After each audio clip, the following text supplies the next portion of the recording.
ready. I forgot to hit record. Okay, now you're good. Welcome to the Old Lady Hour with Lorrie and Sheryl. And we're back. We had a hiatus for a few weeks while other things happened, and now here we are, and we are so happy to have our guest today. It's Dr. Allison Upshaw from Stillman College. She's an associate professor of music and voice, and you do so many interesting things. I was looking up all your biography and so on, and I'm really excited to talk to you about what you're doing and what your life is like and what you're doing at Stillman, and we're really privileged to have you here. Well, thank you. I'm glad to be here. All right. And so in looking things up, I saw that you just received a very prestigious fellowship, and this is, let me see if I wrote it down, the Henry C. McBay Faculty Research Fellowship. And I looked up a little bit about Henry McBay. The one thing I noticed was that he was involved in teaching chemistry and chemical engineering, and my husband's a professor of chemical engineering here. Oh, wow. So that was that little, that was cool. So anyway, and then your project, so I thought we'll start with talking about that project because it's just so interesting and so, interdisciplinary. And this was, the title was Student Reframing Narratives of African American Female Land Ownership in Alabama's Black Belt. I know, I couldn't figure out I wanted to say everything and I couldn't figure out how to make it shorter, so I just put everything in there and said, let me just go with it. It's great, because it's not just the research into that, it's then an artistic reinterpretation. Yes, so I applied for the McBay Fellowship and got it on this project. So I'm interviewing students or working with students and working with an genealogical group in the Black Belt. And so what we're doing is, it started off with my mom and my grandmother. They were both landowners, and we lived in the Black Belt. And at some point, I had a class that said, interview a self-identified Black woman. And so I said, I'm going to interview my mom because she's right there and we're in the car all the time. So I interviewed her. And she was in the first stages of dementia, but she started talking about things I'd never heard her talk about before. And she started mentioning the land and the house. Our house is about 120 years old, and the land has been in our family since the end of the Civil War. Wow. And she started talking about growing up as a land, knowing that the land that would belong to her. That it would belong to her. And that started me thinking about what I thought about that, because I knew people who rented, and that was a different, some of their experiences were different from mine. Sure. And so then I started thinking, well, who else owns land, and what other women own land in the Black Belt in my community? I thought about that, and so I really wanted to find out more about that. So working with the genealogical group, they started looking at lots of Black women throughout the Black Belt and pulling up their stories. And so what I wanted the students to do is, there's a thing called critical fabulation.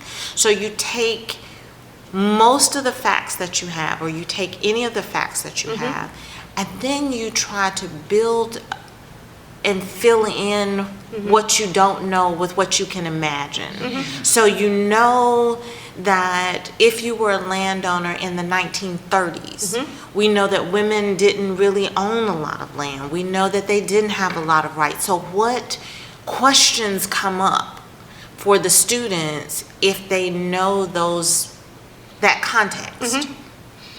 And so then I had them interact with the information. So the Genealogical Society helped me look up these women and using the census. And then so I have information like Mary, widowed, age 65, owns her own land, was a laundress. That's it. That's all that I know.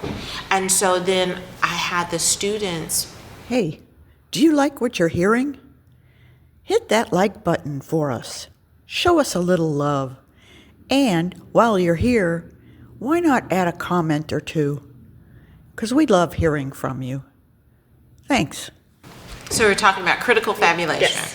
So I had the students respond to this factual information, which was just bare bones, and they had to either write a poem, a song, or a letter.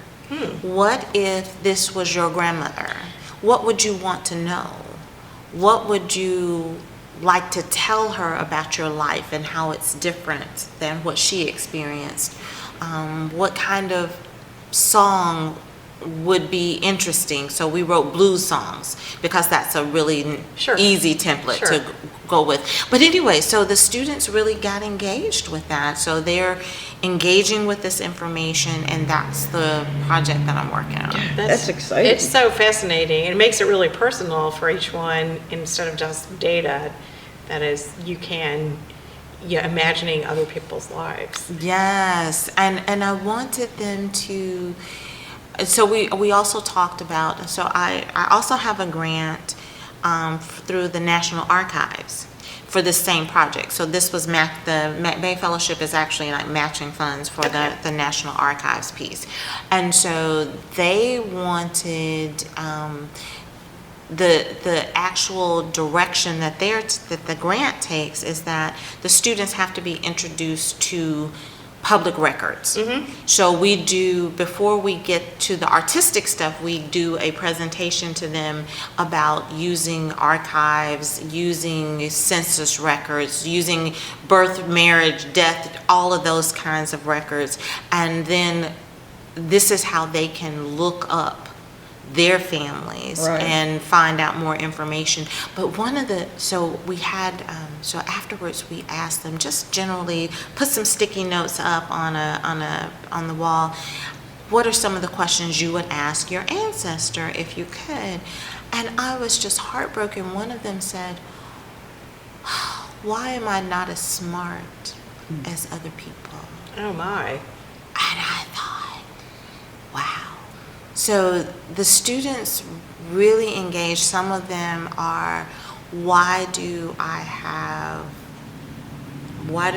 can't I eat certain things? Or, some just Sure. straightforward things that they might want to know. Is there a history of stomach issues in my family? Things like that. But that Yeah. was really a powerful question, and wondered if, there could have been a history of a learning disability Sure. in the family, but things that they'll never know Right.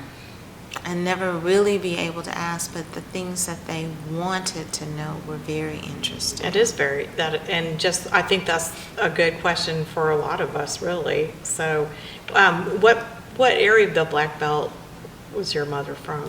We were in Butler County, so Okay. on some maps we're part of it and some maps we're not. Okay. But we're in Butler County. And do you get to visit there very often? Well, sometimes I do. The house is still standing. It's not livable though. I started trying to fix it up, and I was taking care of my mom, and I was trying to get it fixed up so that there would be times I could take her back home, but the dementia progressed and then her mobility changed, and just life. Sure, Life right. was lifing, and Right. she passed about a year ago. But in the meantime, it's in disarray, but it's still there. So I go back. There's the community is changing, so I'm also working on a new project. I just applied for funding for an oral history of. There are 3 families left in my community that I grew up in. One family's in their 90s, one's in their 70s, late 70s, early 80s, and I have another cousin and his mom who live together that are there, and his mom is in her 70s. And that's all that's left of this community that I grew up in. Wow. And I wanted to get their stories Okay. about the community, what it was like to be, because we are descendants of the slaves on that plantation. Right. And so the story goes that the owner went to fight in the Civil War and was killed. His sister was still on the plantation in my community, and she said that, well, you know, they're going to come and take the land, divide, you know, free the slaves. I might as well divide the land up myself. So she did that, and then she moved up the road and married into a family maybe 10, 15 miles up the road.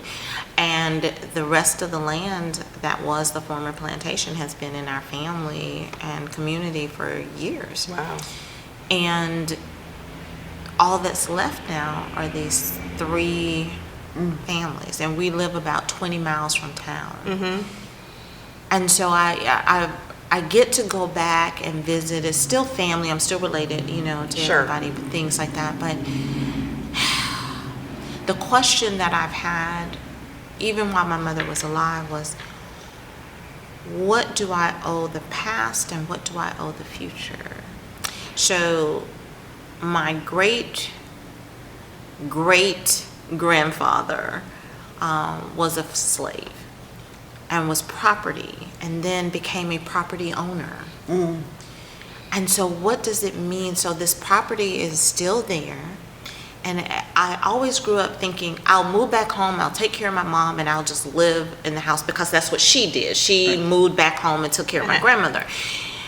And I never processed that it would look different. And I'm thinking, you know, And in your life is and different. my life is different, and there are no jobs there for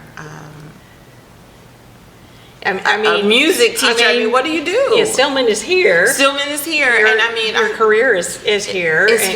and what does that mean? And then 2, safety issues. So what is it for a woman alone to live 20 miles from town, and potentially, if life kind of goes the way life does, let's just say that the 90-year-olds will pass before I do, the 80-year-olds may pass before I do, and then I would be out there maybe by myself, Sure. Right. 20 miles from town. And as rural hospitals kind of a problem, you know? Our hospital has closed. Yes. Yes. Yeah, I mean, unless things change, which we hope they do, but in the meantime, so yeah, it's a different consideration. Yeah. And so different relationship to that land.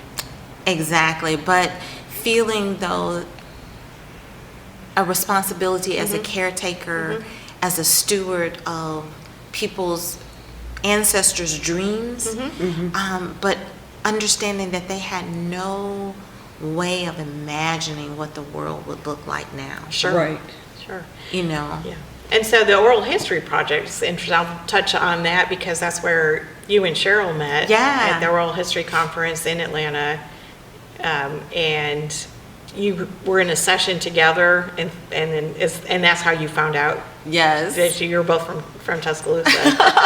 So that was good for us. So For both of us, yes. and a lot of our impetus for the podcast was a lot of the work that Cheryl's been doing in oral history. So have you done some oral history projects in the past, or is this something you're adding to your long resume? I'm trying to add it to my resume. The only person I've really ever interviewed was my mom. Okay. You know, and then it's kind of like, Mom, I need help. I have an assignment. You're going to help me. She was a teacher, so she was like, if I said assignment, she would perk right up and be like, school?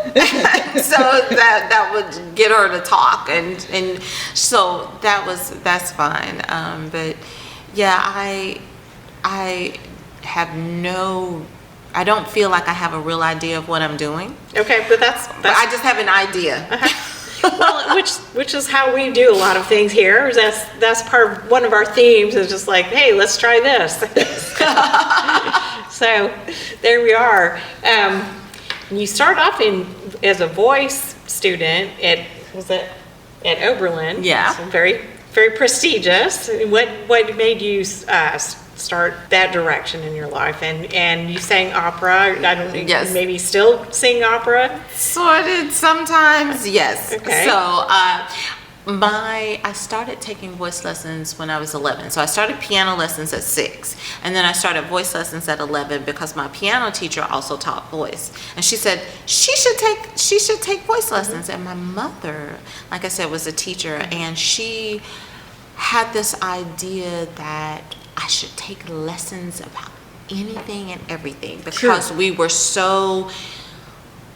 She knew that we were in such a small rural area, and she wanted me to be exposed to whatever she could come. So she would often tell me later, she said, well, I thought you were just gonna like be exposed to it. I didn't think you'd do this forever. You know, I thought you were gonna grow up and get a real job and do something really, you know, like teach. And I was like, I don't want to teach. I never want to teach. You're a teacher. I don't want to be the teacher. And of course I'm a teacher. And she's like, you should have listened to me. I was like, yes, Mom, I should have listened to you. But I started taking voice lessons, and I loved it. I always loved singing. And I also think, as an only child and a mom who was just very involved in my life, singing, this is something that I only processed later in life, was that singing was probably one of the few things that I could do that Mama couldn't do for me or with me, so I could kind of establish myself by myself and stand on my own 2 feet. And so that was really important to begin to develop an identity. And, you know, she would come to my lessons and she would tell me, I don't think you did that right. You know? So she would learn a little enough to critique, but I had to be the one to sing, and I had to be the one to perform, and so that was really important to me. And went to Oberlin because I wanted to get away from home. Again, only child, want to get away from home, but Mama wanted me to be around family, so I had a lot of family in Cleveland. Oh, good. So that made her comfortable, and I was able to be 3 or 4 states away. So yeah, we both got what we wanted. Perfect. Coincidentally, tonight we have a reception that it's Poets and Painters, which is something I started with this young woman named Sarah Cheshire when she was a graduate student here, and she graduated from Oberlin. Oh, wow. So that's going to be tonight. But anyway, I'm just like, that's the one little connection I have. Oh, nice. So, which also brings me to, I noticed something that you wrote, that you are a professional poetry performer. And I'm like, okay, I'm very intrigued, because I keep a little toe in the literary world and in poetry, and so I'm like, oh, please tell me about this. So for a year, I worked with a company called Poetry Alive, and they had three or 4 pairs of performers that would go out literally across the country. We would each have sections of the country, and we would go into schools and perform poetry shows. That's wonderful. To really encourage students to love to read and things like that. And so we act them out. I remember, so at one point, I actively had 400 or so poems in my memory. Oh my and goodness. could perform, because we actually got paid the more we had specific shows. Okay. But the more poems that you learned, you got an increase in your salary. So we would travel around and just perform poetry shows. And I remember I was learning the Jabberwocky. Okay. And I was struggling to get it, and so this other performer said, "Oh, I learned it as a Caribbean song. It's just, 'twas brillig and the slithy toes did gyre and gimble in the wave. All mimsy were the borrow grows and the moon rise out grave." And I was like, how cool is that? So I learned the whole thing that way. But then we would get the kids up sometimes, and they would be the hero, and they had a vorpal sword, and the monster would chase them, and And the That sounds wonderful. I want to do it. It was so much fun. It was so much fun. I thought, when I retire, maybe I'll go back to doing that. That's just It was great. so fun. I mean, yeah, that sounds wonderful. And it kind of ties into singing, but that was you maybe gave us our first Tiny Desk concert here at the Old Lady Hour. That's our first one. You know what? It is a good one. Video going. Oh, good. Oh, wow. And so, yeah, I mean, and I was wondering, how different is it memorizing poetry from memorizing the music? So that's an interesting question. So depends. In a shortcut, you want to learn the tune and the words at the same time. But if I'm really digging in, one of the things that my professors told me was, take the words out and engage with the words by themselves and engage with the music by itself and then put it back together. It deepens your awareness and your relationship with the words when you're really just engaging with them by itself, because the poetry usually stands alone. Like when we're doing, I'll just say, using Goethe as an example. He's a famous poet in his own right, so his words are very strong all by themselves.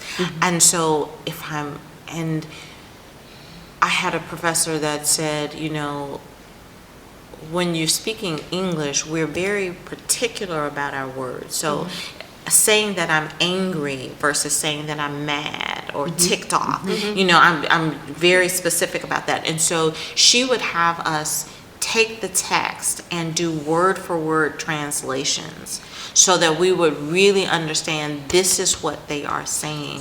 Yeah, so it's not just the superficial sound of it now, it's the emotion and Exactly. and kind of embody whoever it is you're performing. Exactly. And so the goal being, the more you internalize it, the more that you can offer your audience as a performer, and the more integral it becomes to you as the performer. So, And do you find teaching to be a performance? Yes. I have to grit my teeth all the time. Okay. I grit my teeth all the time and to pretend to be like, okay, I'm happy with that. So it's a different. At first, okay, so when you go to conservatory, it's all about the performance. And all your life as a performer, you think, teaching. Oh, I don't want to teach. Right. Teaching is for people who, there is actually a saying that those who can do and those who can't teach. That's right. And it wasn't, and so teaching usually comes with some type of trauma. Okay. Because if you've heard that phrase all the time, then what that means is that once you start to teach, which is usually just simply, I need to make money because the singing is not happening on a consistent basis. So you teach to fill in those gaps, but there's something about it that kind of gets in your psyche and you're thinking, I'm somehow giving up on my dreams, or I'm not good enough, or whatever. But then what I found out was that I became such a better singer when I had to teach other people. Because you're teaching yourself as you're, yes. In order to present to someone, you have to consciously think about what you're doing. Yes.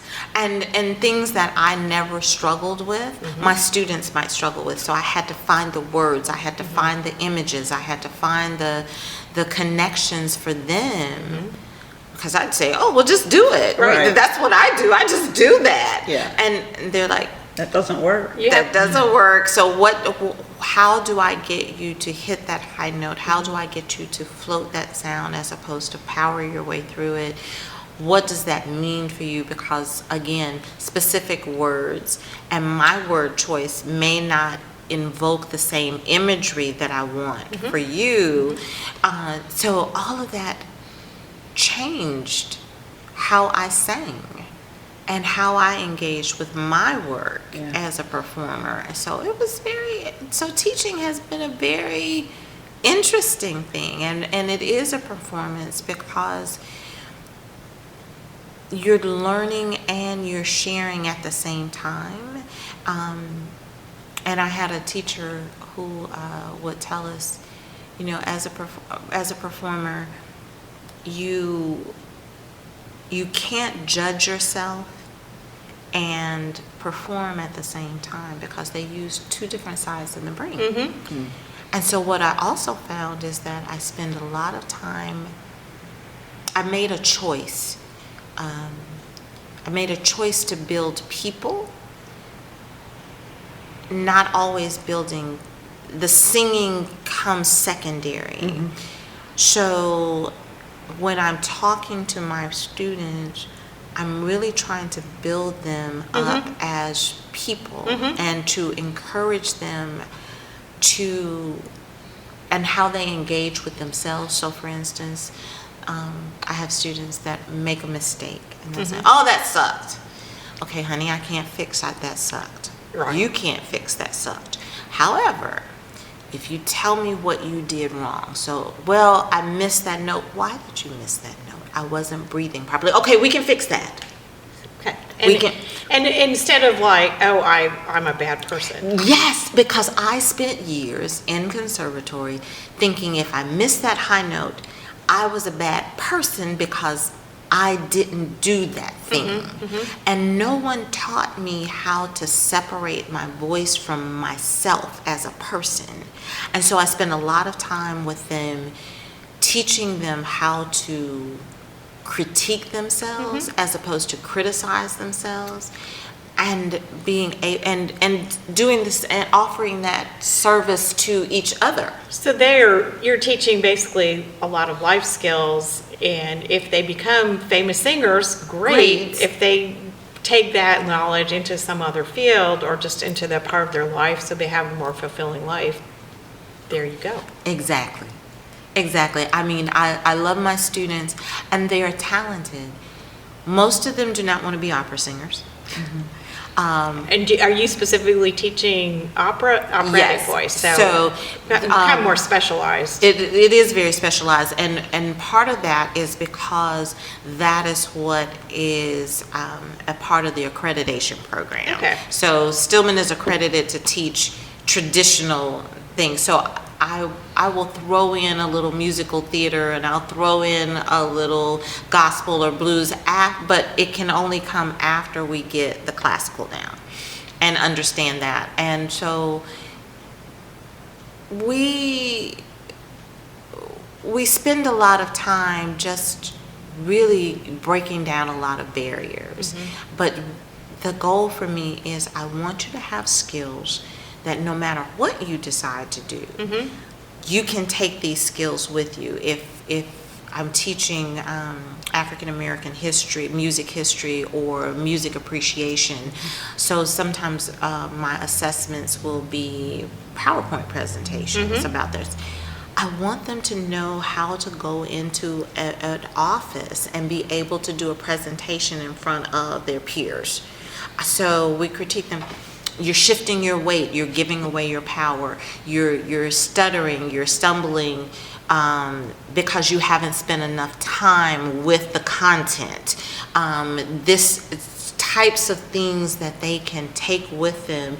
Yes, I'm getting the information, but I also want you to be a polished presenter, because you will present in a lot of places that you won't sing, Right. but you will present. Exactly. I mean, and that's with painting, that we have lots of similar things where, half of what I do isn't really standing in front of the easel. It's all the other marketing and Yes. talking with clients and talking with their galleries and collectors Signers. and designers. So, and being able to articulate what I'm doing, trying to, sometimes I'm not very good at that. Well, no, they don't teach us that. We really get our content down. Right. But the business end of things It's really important. It's very important, especially because most of us will be entrepreneurs in some way. And you really have to be. And in today's economy, I feel like it's even more so that way. Yes. So all of my children, right, adult children they're basically self-employed, entrepreneurial, and doing some really interesting things. And so unfortunately, their only model for a lot of that was my little forays into having a tiny art gallery. So I'm trying to convince my son, who's a mechanic, that he doesn't have to use my gallery hours as his mechanic hours. But, whatever. So. Well, it's really interesting. I spent most of my adult life as an entrepreneur. I would go into schools and do arts integration work. So teaching students math by using music principles, or teaching history by using drama. And then I went and got this doctorate, and people said, "Oh, well, you've got to teach, And I was like, okay, I'll get on a tenure track. And it was never the plan, but then that's all anybody talked about. So somehow it became part of the plan. And I realized that as I got to Stillman, I was like, this is my first grown-up job in 20 years. So it's been very interesting to be on someone else's time schedule and someone else's just mapped out of the day, and I have flexibility as faculty, Sure. but it's still very strange. You're on a semester schedule, and that's pretty inflexible. And so how long have you been teaching at Stillman? 8 years. Okay, so enough to kind of be in the system. And you went to LSU, and was that for voice as well? Yes. And then the interdisciplinary doctorate.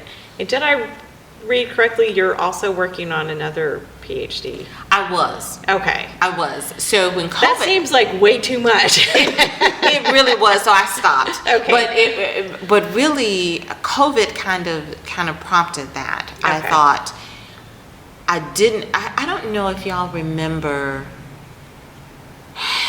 when COVID first came out. I do remember. There was a church in Oregon, and they had rehearsal anyway, and everybody. I think it was Washington State. Yeah, Washington State. It was a very famous case that all the singers, because they were singing, gave them, it's an airborne Exposed. virus. Right. So, yes. And so I thought, I don't know if we're ever going to recover and come back to voice lessons, and even the degree itself. Like, will we have this thing? Wow. And what is this after COVID going to look like?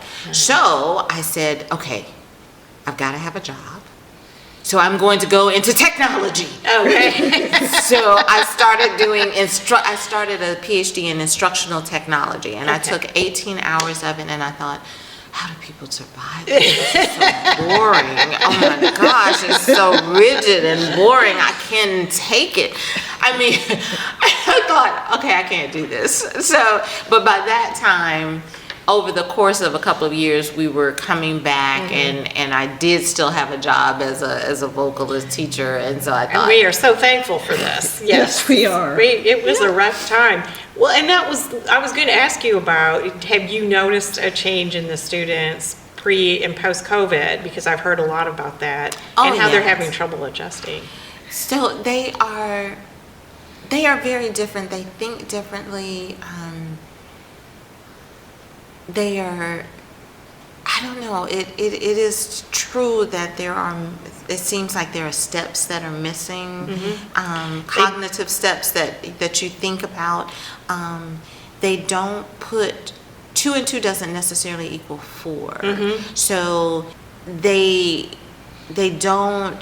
may or may not come to class, and they may not or may not understand how that impacts their grade, or how that impacts their financial aid, or they're not, but even beforehand, I would have to sit down with them, there's usually, and I remember not being diligent right away, like my freshman year, like this freedom, this magical Right. freedom, you know, mama's not getting me up Right. and making me go.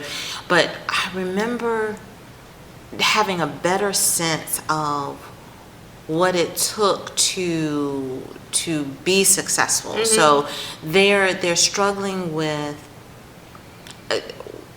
just making connections. And so at least once a year, I will sit down and say, okay, tuition is this. You're paying $300, $400 per credit hour.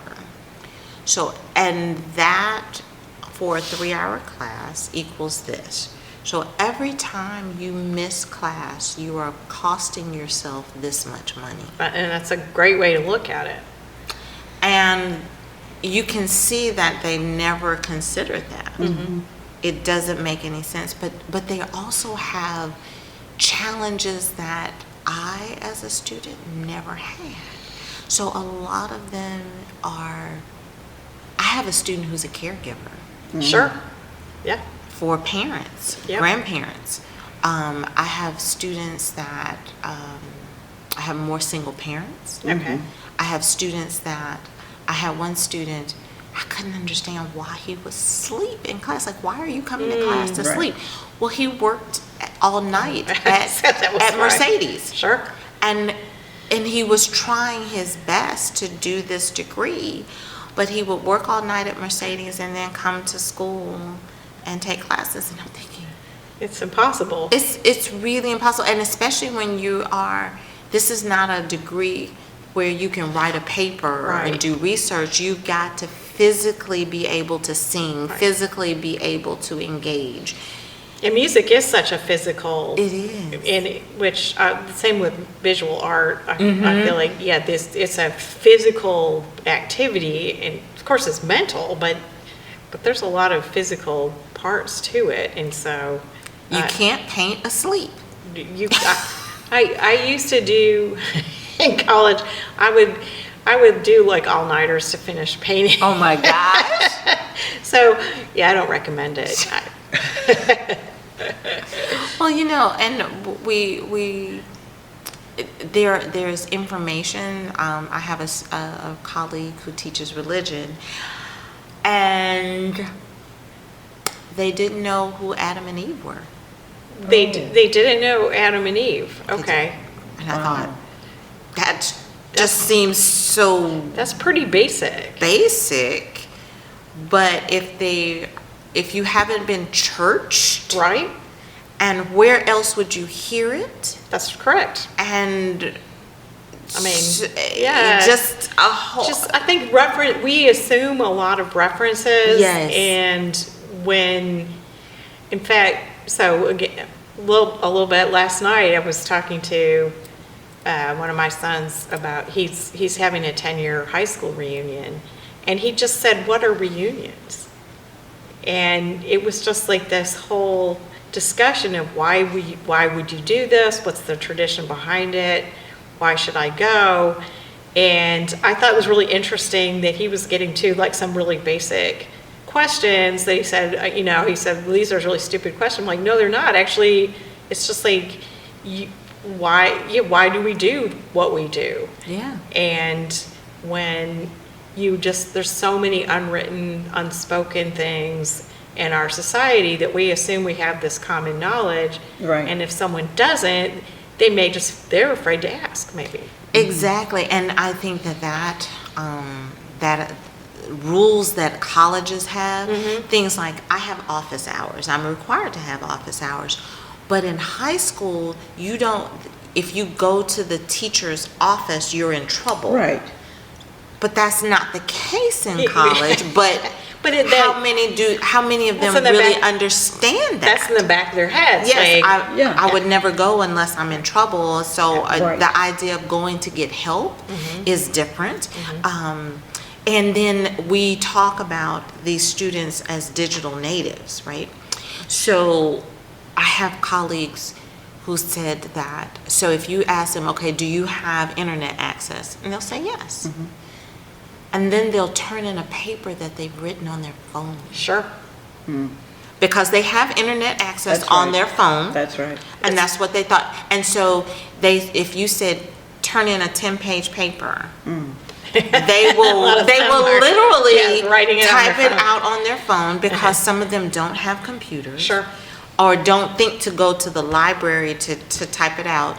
But they think that 10 pages on their iPhone, 10 tiny pages. 10 tiny pages, which may be a page and a half under a regular size, but they don't know because no one's told told them. And I think that's like the change in technology, which is pretty vast because Sheryl and I are old. Yep. And I'm older too. well, that we saw these, and we went changes. through them. When I started college, I had a manual typewriter. Yes, me too. And then by the end, my senior year, I bought time on a mainframe computer at UMass Amherst, where so I could write my honors essay for Smith, and we had to wait until midnight because it was just a word processor at that point. And But not filled the room. not a very good one, but you'd have to wait because if other people were using it, it'd be so slow that it would be on you. Right. And then to be now everything that you could do. I mean, you can do everything on a phone, Yeah. which is it's a hard to adjust. Well, and thinking about, you can do everything on the phone, but is it the good way to do it? Is it a good way to do it? So that idea of being able to judge what's a good thing, like, yes, Yeah. you can get it done, but is this the best way to do it? Or how do you get them to think and weigh the ideals? Like, but if I'm working at Mercedes and the only time I have to do it, is easy while I'm sitting down waiting for class to start, is to just start typing on my phone rather than lugging around a computer or pulling the computer out and things like that. And so you really have to break down all of these what seems to be basic understanding, but is not basic at all. And I think really our institutions have to start taking this into account. Colleges have to start taking into account that their students are from the 1950s, and just like let's update their challenges, their what we need to teach, how we need to teach. And I mean, I'm just thinking of this in general. And if Sheryl was a non-traditional student at the W in Columbus, she was going to school and driving Uber, and was an old lady, sorry. An old lady. Yeah, and so, but that if we want to educate people, we have to take away some of those barriers. Yes, and the thing about it is, when we start talking about what we want to take away, like, well, specifically, you worked a lot in DEI. Yeah. And I mean, that's just been, I don't even know where to start. I stopped because it was just becoming emotionally too much. It's just awful. But right? I just thought, just how do we decide what we keep and what we lose? Like, one of the things that when I was doing DEI, I talked about it as a journey. And on a journey, it's not only what you take, but it's what you leave behind, because your suitcase can only hold so much. Sure. So it's just as important to know what to leave out of the suitcase as it is to know what to take. So if I'm going to Puerto Rico, I don't need my big coat. And if I take it, that weighs me down, it takes up room, it doesn't fit my circumstances. So those kinds of things, and even with with learning in general, I grew up, you had to know some Shakespeare. Sure. Well, and if you read I grew up reading the King James Bible. Right. So Shakespeare's easy. yes.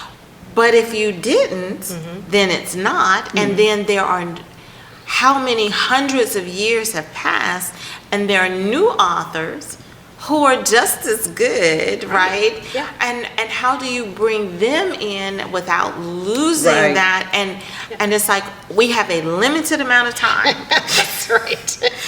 Who's in the canon? Who's in the canon? And that is a difficult. I mean, it's not an easy question. Like, I want all of it, so there's that. But And they never graduate because there will always be that's right. somebody added in. that's right. Well, and on that note, there's a huge canon of opera. Yes. So do you have a preference for, like, or is there something that really speaks to you more than others? I used to say my favorite opera is the one that pays me. Okay, I completely understand this. As a painter, yes, people ask me all the time, what's your favorite painting? I'm like, the one that just sold. Exactly. But I love Carmen. Okay. I love Carmen. That is one of my favorites. But my very first opera was Dialogue of the Carmelites, which it's about... Not familiar with that one. Well, to sum it all up, the nuns end up, it's the big ending is that the nuns are marched off to be killed. Oh, great. It's so fun. It's so opera. It's so opera, right? And so they're singing this Latin chant, and one by one the voice, you hear this the guillotine, right? And there goes another one. There goes another one, and then the voices drop out one by one until there's one voice singing, and then there's Wow. and then there's nothing. Wow.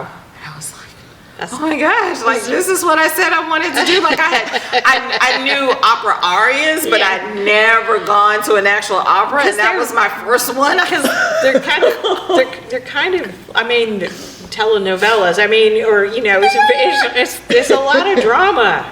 It's so funny because I think people say, well, do you speak another language? And I said, well, I know how to die, lament, or kill myself in Italian, and that's about it. Yeah. But how are you, and what's for dinner? Yeah, no, I got nothing for that. But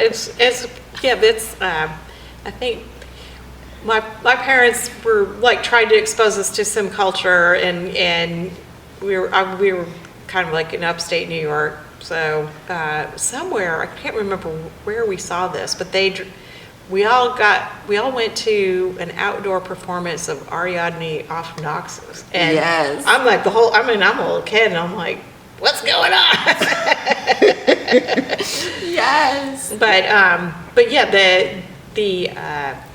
the drama is pretty high there. So, which is fun. I think people think of it as being kind of like old and boring, but The drama, a lot of it is, the drama is there. I think part of it is, even as in the 80s, and they were beginning to change, but people always told us that the singing was the most important thing, right? And so the acting always, we never really trained in the acting, but I had this lady who taught opera theater, and I will never forget this class where we talked about how to die. Oh, cool. Right?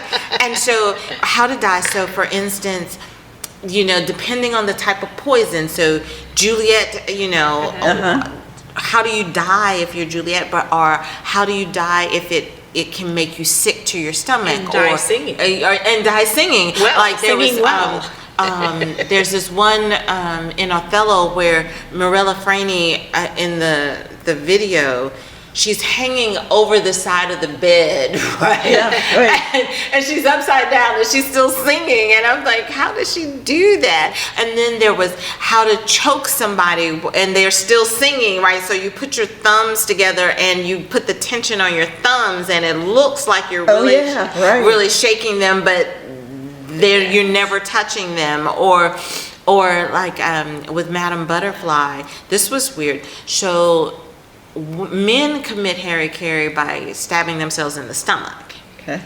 But women stab themselves through the throat. Oh, which makes it harder to sing. Which makes it harder to sing.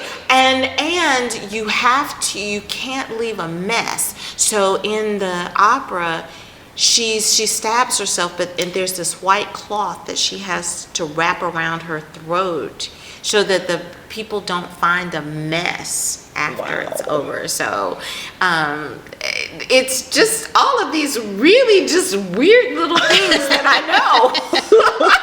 CSI the Met. I know, CSI the Met. Like, And then funny things, like I was reading this, some funny stories that happened at the Met. So there was a soprano that nobody liked. Mm-hmm. And she was doing Tosca, and Tosca throws herself off the balcony.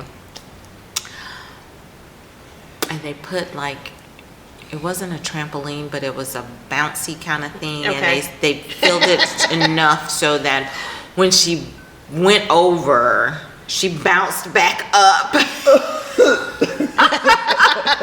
So she's dying, lamenting, and then she rolls herself over, and then bam, she bounces back up. I was like, okay.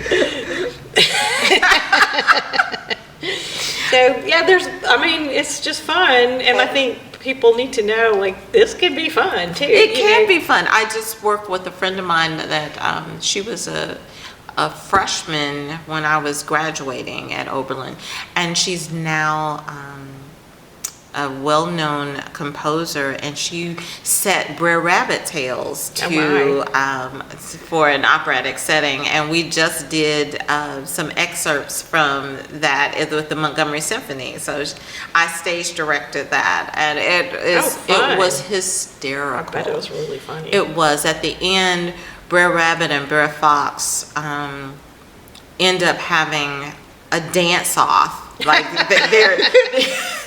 they were running around chasing each other, and then they started dancing, and it became a dance-off. Oh, wow. And it was just hysterical, and it was just so fun. Yeah. And I think we forget. We can have fun. Yes. It's okay. Like, it's all right. It's all right. We don't have to be so serious and All the dour time. all the time. There are definitely moments, but sometimes you're dying and then bouncing back up. Exactly. Exactly. Well, we have come to about the end of our hour, and this has just been wonderful. I hope you come back. There's more things we wanted.